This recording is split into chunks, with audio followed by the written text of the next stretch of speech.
In today's video, I just want to give you guys some tips on how to join the Army, or, well, I'll say Army. I'll stick to Army because that's what I'm in, so I won't try to do anything outside of my scope because I'm not too familiar with how the process is for jobs in the Navy, Marines, and things like that. So I'll stick to what I know. It'll be more informative that way. So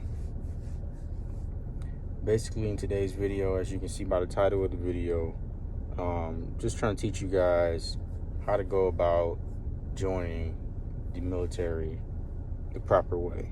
And you may think there is not a right way, but I think there is. So I'm going to go ahead and put that information out. So the number one thing you want to do when you're first thinking about joining the Army is you want to make sure that you know the ins and outs of what you're getting yourself into, right? Because a lot of people out here just think that the Army is a place where you join and you go to war.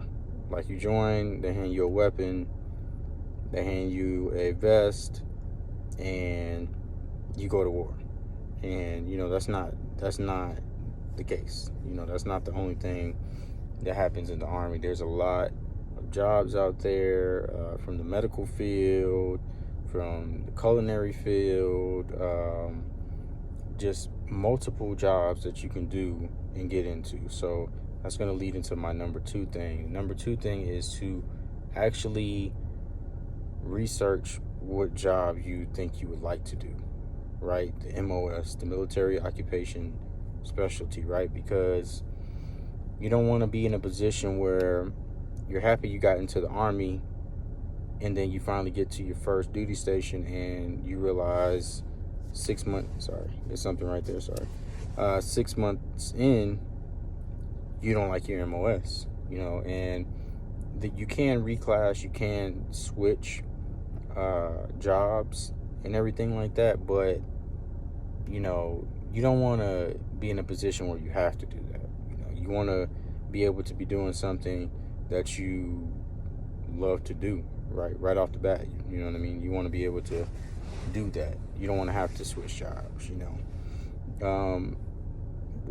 With that being said, just make sure you do your research. There is a lot of public information out there on jobs and what scores you need on the ASVAB in order to get that particular job. So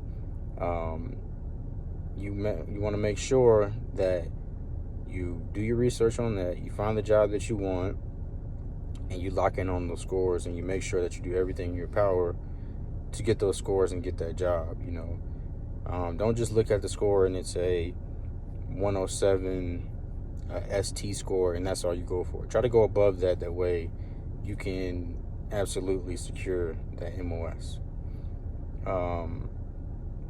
So the next thing I want to mention is, after you have found your job that you want to do, you just want to also look at, and this is kind of like a thing that I don't think anybody has ever done, or maybe they have, but I know when I was joining, I didn't do it.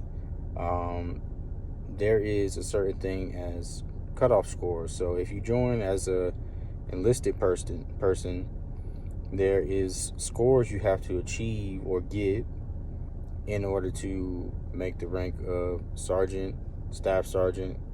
So I would advise you, because that's also public information is out there, to go look at that. Go look at the MOS that you're trying to get, right?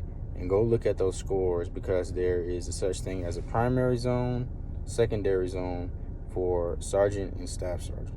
So primary zone is when you've been a sergeant or a staff sergeant for, about a year or two, time and grade, and you've been in service for about maybe I'll say 3 to 5 years, maybe a little bit more for staff sergeant,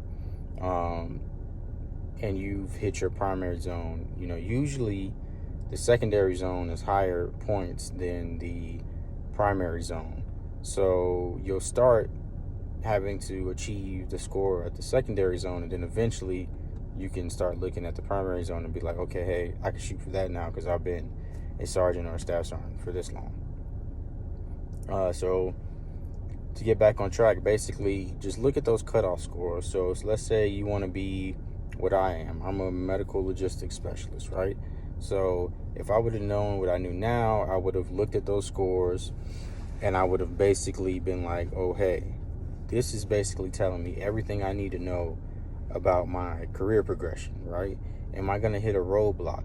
What have scores been for the month of May, June, July, right? Because it'll have a trend, right? You'll see that, okay, in June, the points were max, which max points is usually going to be around 798, or it's going to be 798, right? So when points are max, they're not promoting anybody. You're not going to be able to, promote at all, right? And points can drop the next month, but you have to pay attention and look at every month in order to know where you sit. Now, I'm not saying chase points or sit around and worry about that, because that's not what I'm saying, but it'll give you a good idea of like, okay, let me go into this MOS because I won't get stuck as sergeant, right? Because what happens is when you become a sergeant is you work hard to get all these points, and then they take a good chunk away from you once you pin sergeant and you make sergeant, because the point values are not the same for a staff sergeant. So it's a lot of intricate things to that, but it's just something to look at, right? Because some MOSs, they're over strength. Like if you're a 68 whiskey, they promote all the time. Like points are always at 3 something, and it's never really high.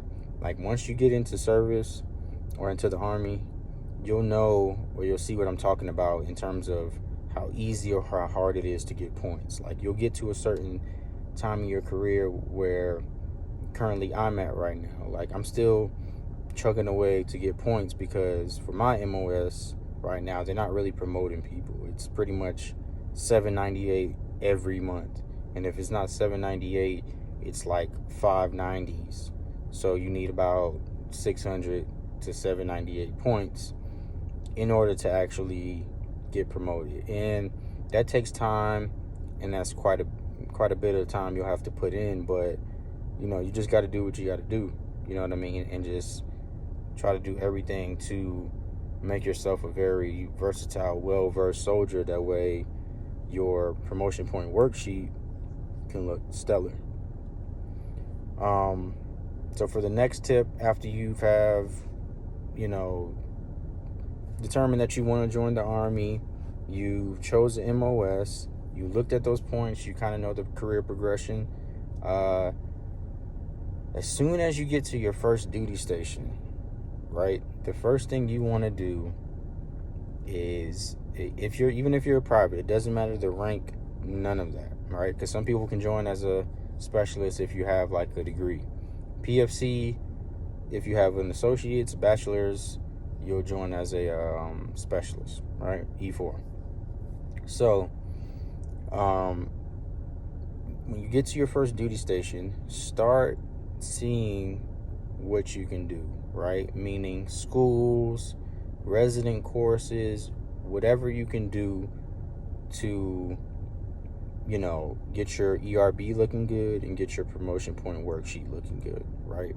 You want to hit the ground running immediately, right? That also involves civilian school, right? Degree. Try to start chugging away at your degree. You don't have to finish it within that time frame, but start working on it. Do not sit around and do not wait for nobody, right?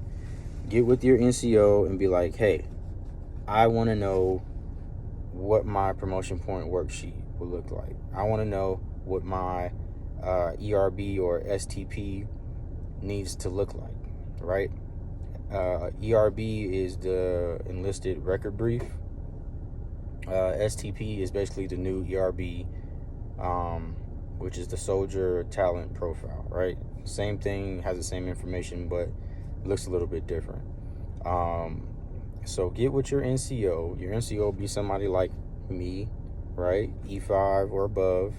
or sometimes it can be a corporal. So get with them, have a sit down with them, and even ask them, hey, can I look at your STP? Can I look at your PPW? I want to see what I need to be doing. I want to see what right looks like, right? So get with them and have that sit down. It's important because they're supposed to be sitting down with you anyway for counselings, right? So in my opinion, those tips that I just gave you is going to allow you to be successful immediately if you start working on those things ASAP, right? I'm telling you, do not be that private that sits around, or even that specialist, that new specialist that sits around and doesn't get to it, because you're going to eventually see your peers pass you up. And if you're a person that cares, if you're a person that's competitive, that's going to bother you. So hit that ground running, get to it, and make it happen. I'll see you guys in the next video.